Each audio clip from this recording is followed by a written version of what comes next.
Hello, my dear friends. I'm Frances. I'm 78 years old, and today I'm going to share with you a story that completely changed my life. But before I begin, I'd love to know where you're watching from. Please leave your city in the comments below, and if you enjoy real stories about courage and overcoming challenges, don't forget to like this video and subscribe to the channel. Now let's go back to the year 1972, when I was just 25 years old and believed I was living in a perfect marriage. I was born in a small town in the interior of Minas Gerais, where girls were raised to be good wives and mothers. My parents were simple people.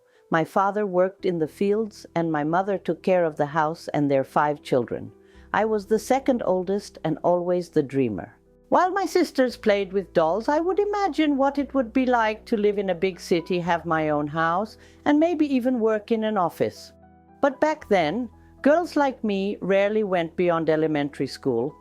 I met Anthony when I was 18, during the city's Patroness Festival. He was 27, dressed in a well-fitted suit, and worked as a traveling salesman for a company from São Paulo.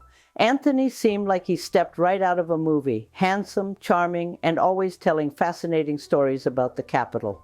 Compared to the boys in town, he was sophisticated and full of ambition. My father didn't approve. At first, he said that traveling men couldn't be trusted. But Anthony knew how to be charming and soon won over the whole family. We dated for 10 months, always under the watchful eye of my mother or my aunts. Those months were filled with passionate letters during his trips and small gifts he'd bring back when he returned. I especially remember a red lipstick he gave me, the first one of my life. My mother wouldn't let me wear it, of course, but I would sneak it on when I was alone in my room. We got married in March 1965, in a simple ceremony at the main church. I wore a white dress that my mother and I sewed together, and Anthony looked elegant in his navy suit. I remember the scent of the orange blossom flowers decorating the altar, and the feeling that my life was finally beginning. 2 weeks later, we moved into a small house on the outskirts of São Paulo. The early years felt like a dream. I traveled a lot for work, but always returned with interesting stories and small gifts. We had a routine that suited me perfectly. He would leave on Mondays and usually come back on Thursdays or Fridays. On weekends, we would go to the movies, visit parks, or simply stay at home where I would prepare special recipes to impress him. We had our first child, Michael. 2 years later, our daughter, Clara, was born.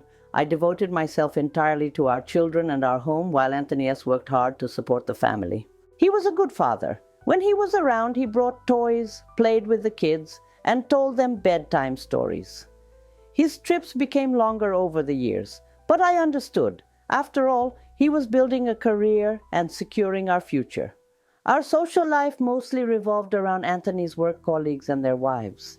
There were occasional dinners, Sunday barbecues, and birthday parties for the kids. Anthony was always the center of attention, telling jokes and stories about the cities he had visited.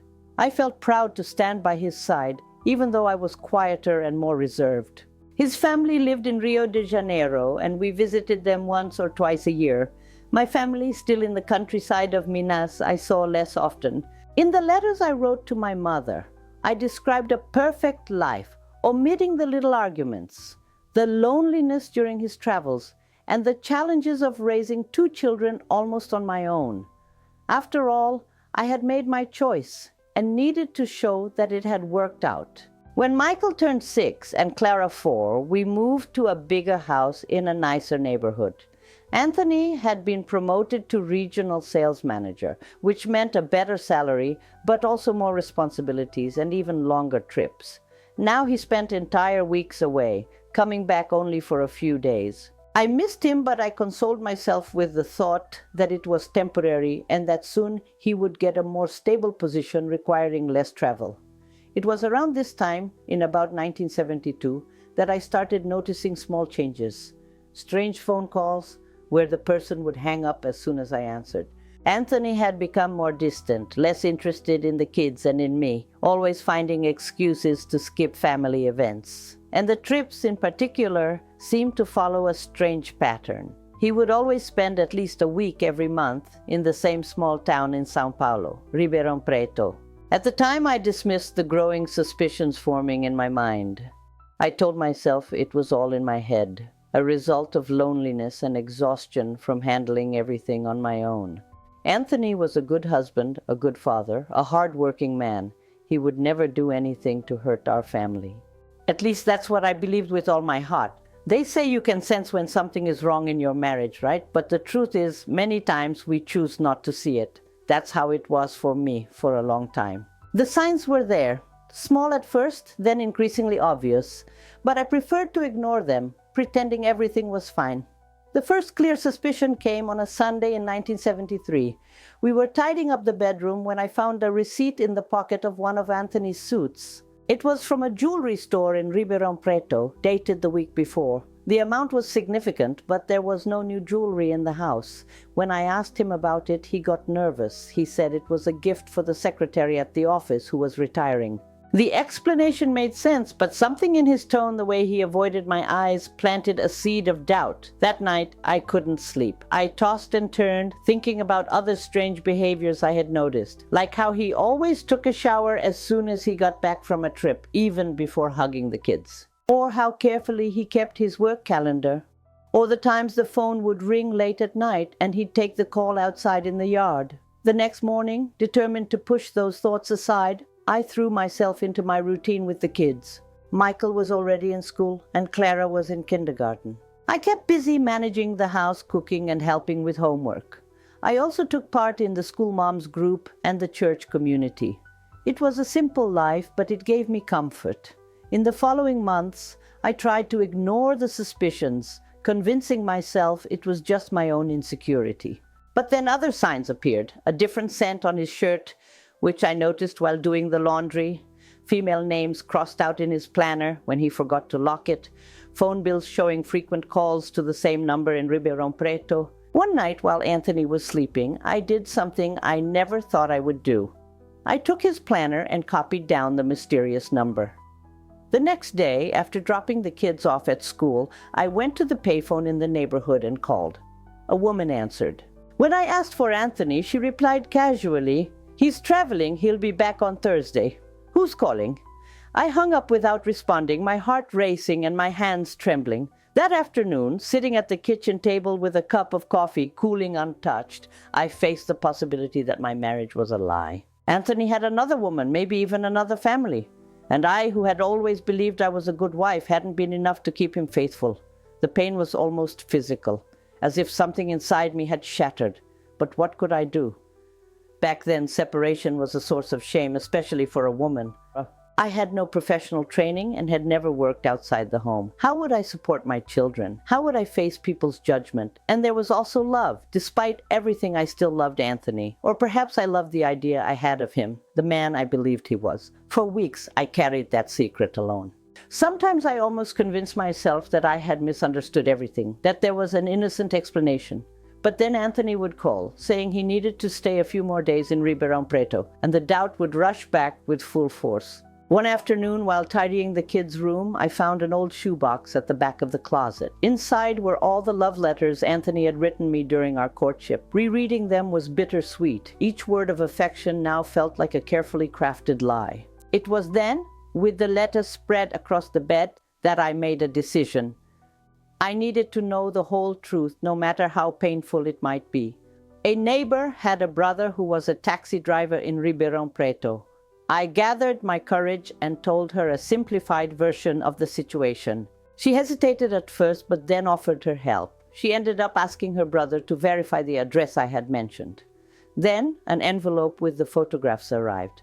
They were pictures of a modest but well-kept house. In one of them, Anthony was in the garden, hugging a dark-haired woman. In another, he was playing with a little girl, probably around Clara's age. The confirmation was devastating. I spent the entire night silently crying in the bathroom so the kids wouldn't hear me. I felt humiliated, betrayed, disposable. The life I had carefully and devotedly built now seemed like a cruel illusion. The man I thought I knew better than anyone was in fact a stranger with dark secrets. In the following days, I went through the motions like a robot. I took the kids to school, prepared meals, helped with homework, all as if my world hadn't fallen apart. Anthony was on one of his trips, which gave me time to think. I considered confronting him right away, demanding explanations, maybe even exposing his betrayal to everyone. But something told me that wasn't the right path.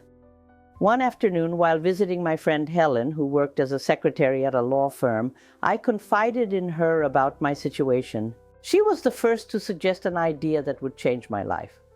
Why don't you start preparing to be independent before making any decisions?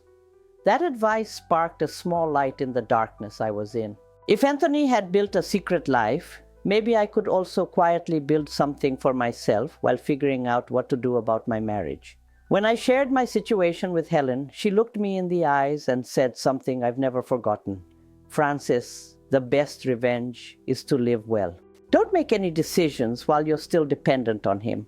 Helen was divorced, something uncommon at that time, and she had rebuilt her life on her own. She seemed like a woman from another world, independent, confident, in control of her own destiny. That day, I went home with a new determination growing inside me. It wouldn't be easy, but I needed to prepare myself before confronting Anthony. First, I had to find out exactly what our financial situation was. I paid close attention, especially when he was distracted, to look over the bank statements and check the accounts, pretending to be interested in learning more about managing our money. He seemed surprised but didn't suspect a thing. What I discovered wasn't encouraging. Anthony earned well, but he spent a lot. We had little savings, and the house was still being financed. Clearly, a significant part of his salary had to be going to support the other family. If I decided to separate, I would face serious financial difficulties, especially considering how hard it was at that time for a divorced woman to gain custody of the children and receive adequate support. That's when I remembered my sewing skills. Since I was a little girl, I had been making clothes for my dolls. Later, I sewed for myself and the kids. I always received compliments on the pieces I made. Maybe I could turn this into a source of income. Without telling anyone about my plans, I started saving small amounts of the money Anthony left for household expenses.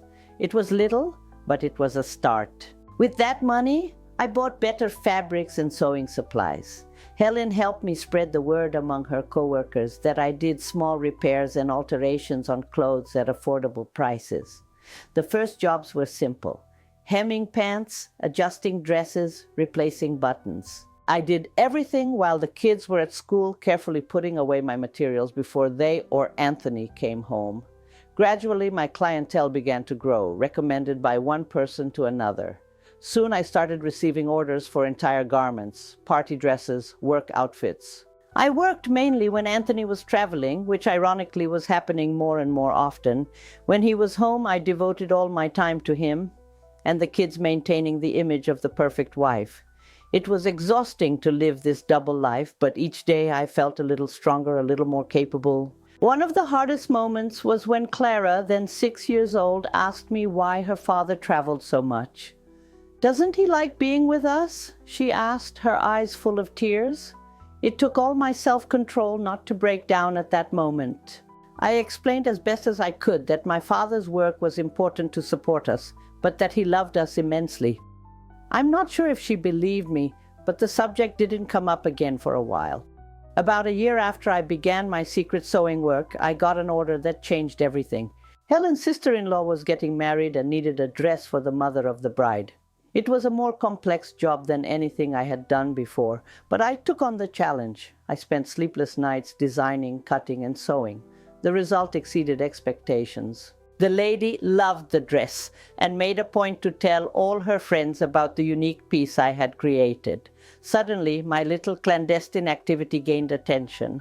I began receiving orders for party dresses, bridesmaids' outfits, and even simpler bridal gowns. I needed to expand my work, which meant I could no longer hide what I was doing.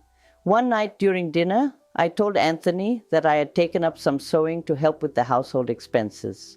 I downplayed the extent of it, presenting it as a small hobby that brought in a bit of money. To my surprise, he didn't object. In fact, he seemed relieved that I had something to keep me busy during his increasingly long absences. He only asked that I not neglect the children or the house, which of course I never would. With this reluctant approval, I moved my work into the living room and sewed during the day. I hired a girl from the neighborhood to help with cleaning twice a week, which gave me more time to sew. Michael and Clara, now 10 and 8 years old, were growing up and spending more time at school in the afternoons. While they did their homework at the kitchen table, I sewed nearby, always ready to help when needed. The money I earned went into a bank account I had opened secretly. It wasn't much at first, but it steadily and securely grew. I learned how to manage finances, calculate costs and prices, and negotiate with fabric suppliers. Each small victory boosted my confidence. In 1976, another turning point came.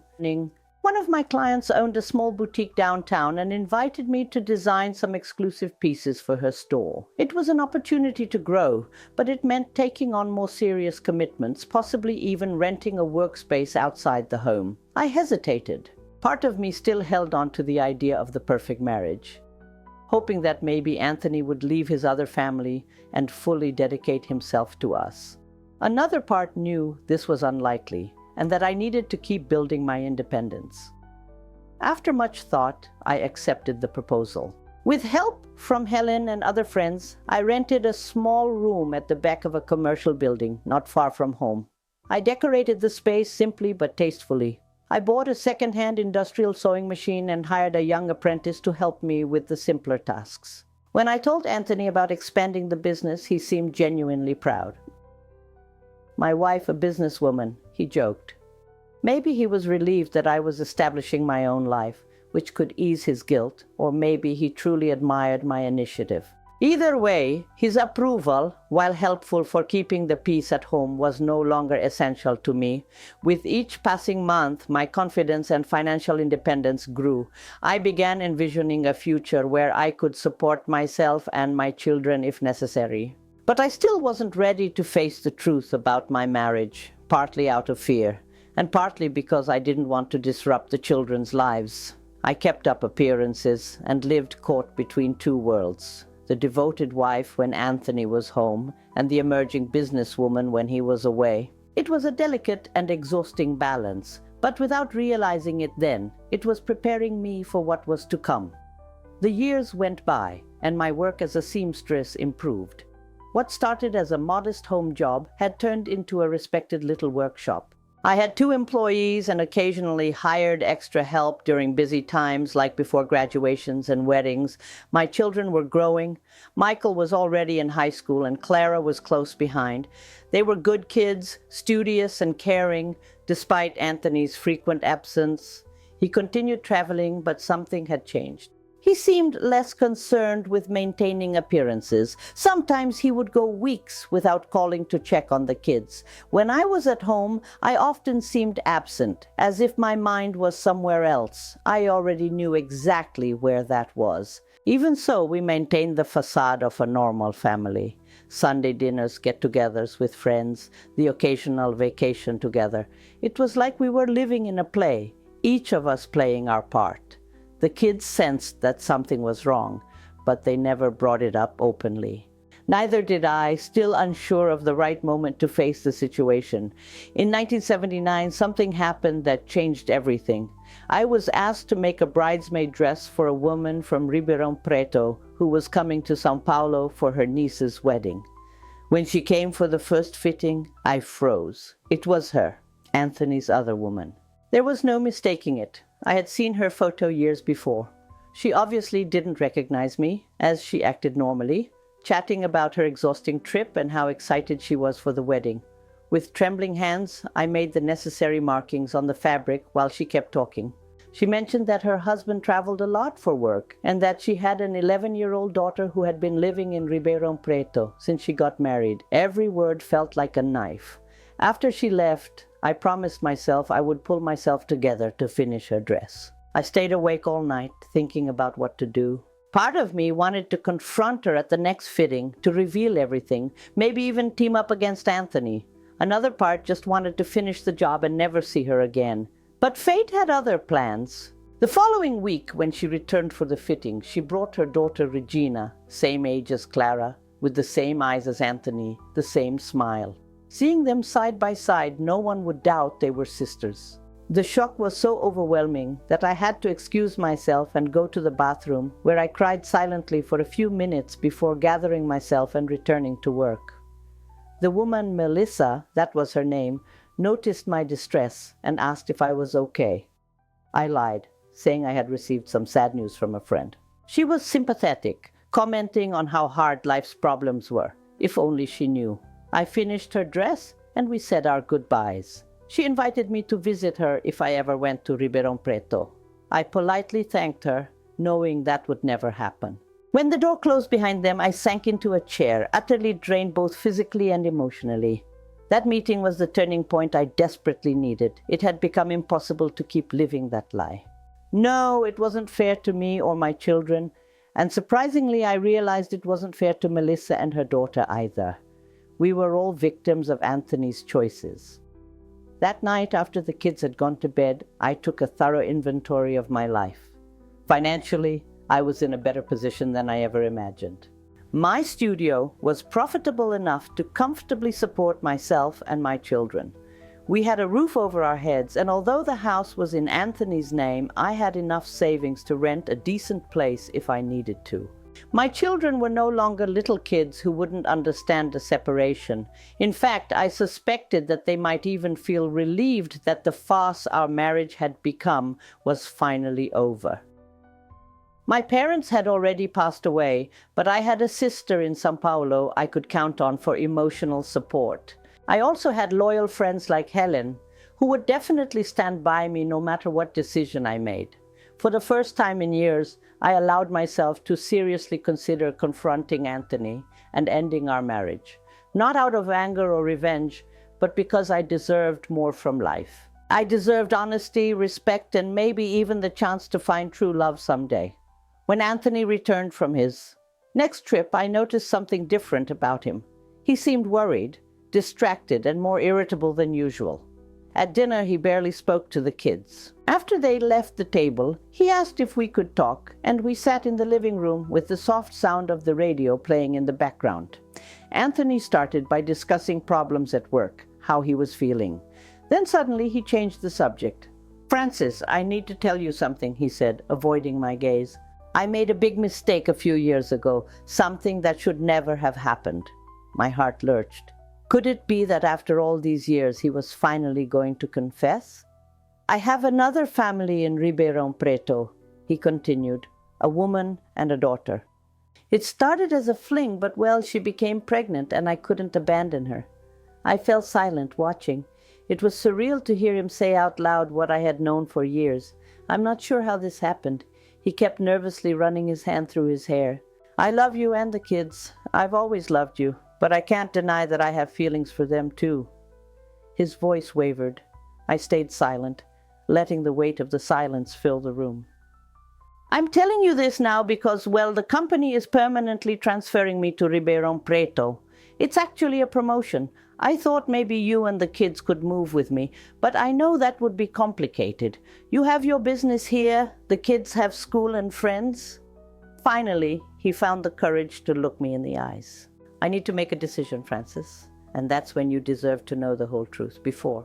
What he didn't know was that I had made my decision long ago. With a calmness that surprised both him and myself, I answered, "Anthony, I've known about Melissa and Regina for years." It was his turn to be speechless, stunned. I'd seen the pictures, heard the phone calls, put everything together, and coincidentally, Melissa had recently been one of my clients. She had come with Regina to my studio to order a dress. He went pale, clearly shocked by my revelation. All these years, I continued, I had been preparing for this moment, my financial independence. I had raised our children almost alone and learned to live without relying on you. I'm not moving to Ribeirão Preto, nor am I going to continue this marriage. You made your choice a long time ago, even if you didn't have the courage to admit it until now. The expression on Anthony's face that night is something I will never forget. Surprise, shame, and something else, maybe relief. For years, he had been living two lives, two families, two versions of himself. In a way, my refusal to pretend I didn't know and my decision to end our marriage set him free too. In the days that followed, we had many difficult conversations. We handled practical matters. the house, the finances, and, most importantly, how to tell our children. Anthony wanted to wait, maybe even hide the existence of the other family, but I insisted they deserved to know the truth, even if it was painful. One Sunday night after dinner, we sat down with Michael and Clara in the living room and told them everything. It was one of the hardest moments of my life. Michael, at 15, reacted with anger. He yelled at his father, said he never wanted to see him again, and stormed out, slamming the door. Clara, quiet but silently crying, asked questions about the sister she had never met. For the first time, Anthony seemed truly remorseful as he witnessed the pain he had caused. In the following weeks, our home became an emotional minefield. Michael refused to speak to his father, and Clara swung between deep sadness and a painful curiosity about her sister. I kept myself busy with the workshop, which now, more than ever, was my refuge. Anthony moved into a temporary apartment while preparing for his permanent transfer to Ribeirão Preto. We agreed that the house would stay with me and the kids. It was the least he could do. He also committed to paying alimony, although I made it clear that I could support my children on my own if necessary. The divorce process was initiated, something still rare and stigmatized in 1979. Some friends distanced themselves as if my situation were contagious. Others, especially Helen, became even more present. My sister also became a crucial support, spending weekends with us and helping with the kids when I needed to work late. 3 months after the separation, I received an unexpected phone call. It was Melissa. Her voice trembled as she introduced herself. "I know this is strange," she said, "but I need to talk to you." Reluctantly, I agreed to meet her at a cafe downtown. On the appointed day, I sat at the table with my heart racing, trying to imagine what she wanted. When she arrived, she looked as nervous as I felt. We began with tense formalities. 2 women connected by the same man, both victims of the same lie. "I want you to know," she finally said, "that I had no idea Anthony was married when we met. He told me he was a widower with 2 kids living with their grandmother in São Paulo. I couldn't help but laugh at the irony of the situation. He told me he traveled for work. I think lying was second nature to him." Gradually, the tension eased. Melissa told me how she met Anthony, how she believed his stories, how she fell in love with the charming man who showed up regularly in her town. I shared my side of the story. Years of suspicion, the discovery of the betrayal, my quiet plan to achieve independence. "You are stronger than I could ever be," she said, with a genuine admiration that caught me by surprise. "When Anthony finally admitted the truth about you and his children, I just fell apart. I couldn't imagine facing life alone with Regina." In that moment, I realized that despite everything, I felt no anger toward Melissa. She had been deceived too. The difference was that I had years to prepare for the truth, while for her, everything had shattered all at once. "How is Regina?" I asked, sincerely concerned, confused, hurt. She had always idolized the lie he was living. Clara was struggling too. I shared my thoughts and asked many questions about her sister. Then Melissa suggested something I never would have considered. "Do you think maybe one day the girls could meet?" The idea scared me at first, but the more I thought about it, the more I realized that denying my daughter the chance to know her sister would only continue Anthony's deception in a way. After a lot of reflection, I began to see it differently. The months that followed were a period of adjustment. Anthony moved permanently to Ribeirão Preto, coming to São Paulo every 2 weeks to visit Michael and Clara. Although Michael often refused to see him, our divorce was finally finalized, officially making me a single woman with all the stigma that carried at the time. My workshop, however, continued to grow. With 2 additional employees, I began teaching sewing classes 2 nights a week, something I discovered I truly loved. There was a special satisfaction in sharing my skills with other women, many of whom were also seeking financial independence. A year after our separation, the meeting that would change our lives forever took place. After many discussions with therapists, Melissa and I agreed that it was time for Clara and Regina to meet. We organized a lunch at a neutral restaurant with just the four of us, me, Melissa, Clara, and Regina. Anthony was left out. We agreed his presence would only complicate things. The meeting started tense and uncomfortable, just as we expected. The girls, so physically similar, showed very different personalities. Clara, more reserved and observant. Regina, outgoing and talkative. But gradually the ice began to melt. They discovered they shared a love for the same books and music, laughed at the same jokes, and recognized the same mannerisms inherited from their father. When we said goodbye, the girls exchanged addresses and promised to write to each other. Melissa and I exchanged glances, a mix of relief and hope in our eyes. Perhaps something good could come from that painful situation. And it did. Over the years, Clara and Regina developed a genuine friendship, supporting each other through the struggles of adolescence and adulthood. Michael eventually also formed a relationship with his half-sister, though it was challenging. We never became close friends, but we developed mutual respect. Despite everything, he continued to be seen as the father of our children, and I more like their mother. Over time, I learned to cope with the situation, not for his sake, but for my own. The resentment would only consume me, and I had a life to live.